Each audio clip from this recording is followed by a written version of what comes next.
So students, here I'll be telling you about the balanced scorecard approach, which is in your course in module 7. How we can reduce the cost through the balanced scorecard approach. So moving to the first slide. First of all, we'll define what is a balanced scorecard.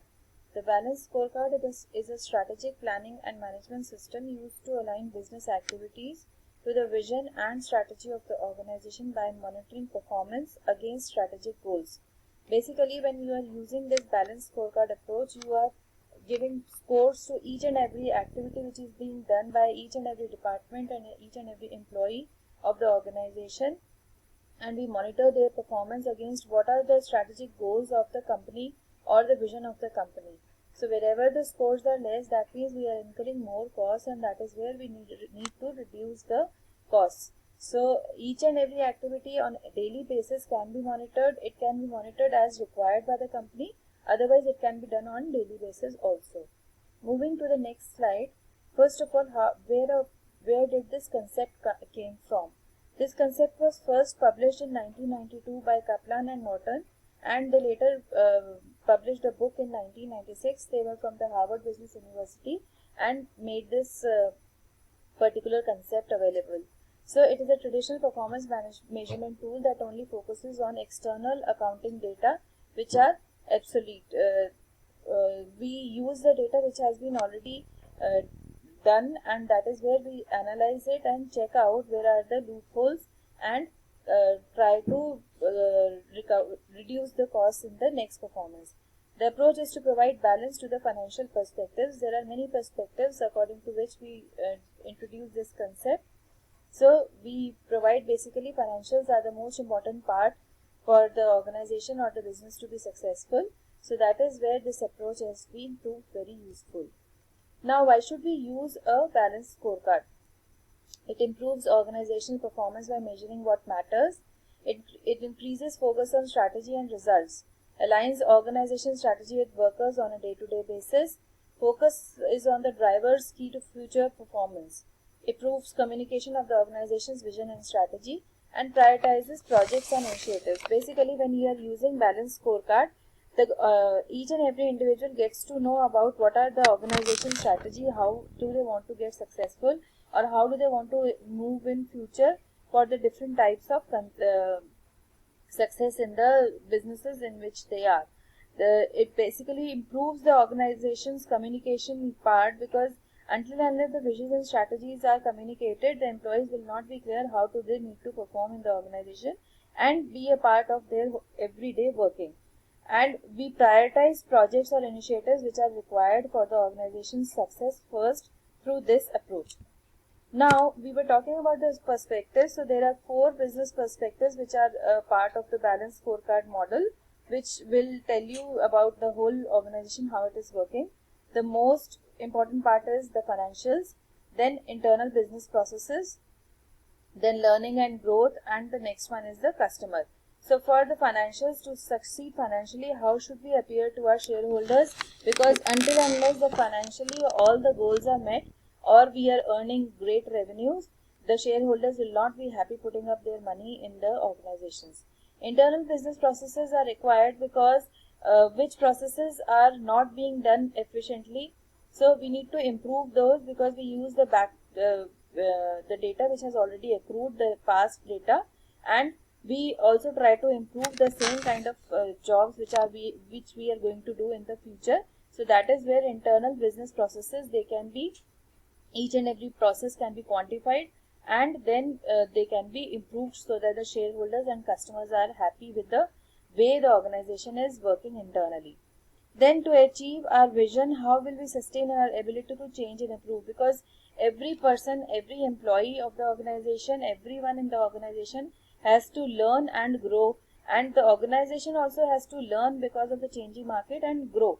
So how do we change ourselves? How do we improve ourselves so that the sustainability is for long term?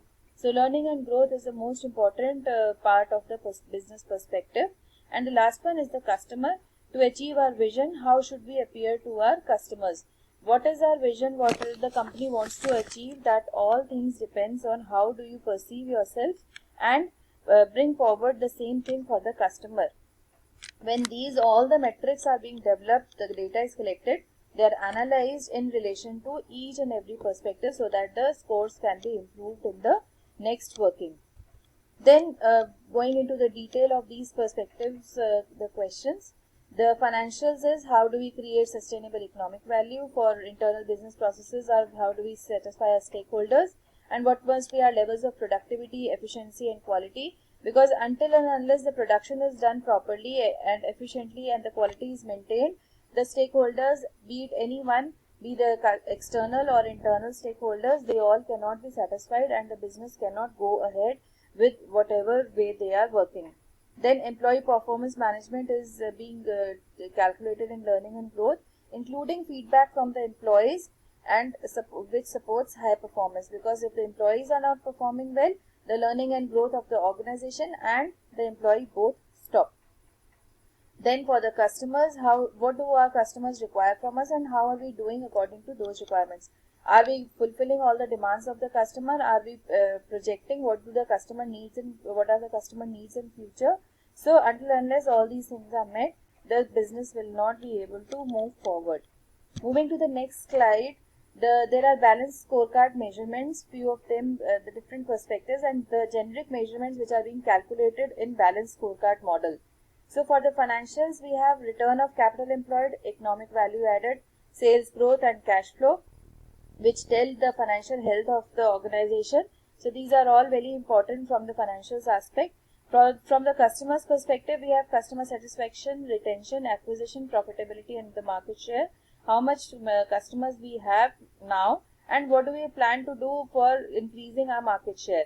Retaining the customer is very important so that the market share continuously increases and we don't lose out the old customer, but instead we are adding in new customers. For the internal business processes, we have different measurements along the internal value chain for innovation, operations and post-sales service. Innovation is how well you identify what does the customer need in future and you innovate your products or maybe change your products or maybe introduce new products. Then for the operations, we have measures of quality, cycle time and the costs. The next one is post-sales service, because only doing the sales and grasping a customer is not enough. Maintaining the proper relations with the customer, we need to have a proper post-sales service. So for the warranties, repairs and treatment of defects, and if by chance the products are also not right, we need to get them back. The returns are also important so that the customer is satisfied with the internal business process of the company. Then is learning and growth, wherein we have measurements for the people and the systems.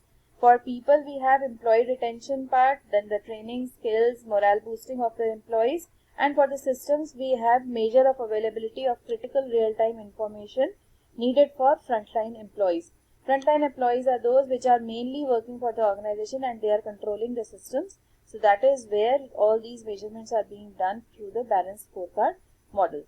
The key implementation success factors which we can discuss over here for this model is obtaining executive sponsorship and commitment, involving a broad base of leaders, managers and employees in scorecard development, choose the right scorecard champion, being interactive, the two-way communication first, viewing the scorecard as a long-term journey rather than a short-term project, getting outside help if needed. When not only creating a business model is not enough for the success of the organization or the proper running of the organization, implementing it properly is what leads to the success of that model.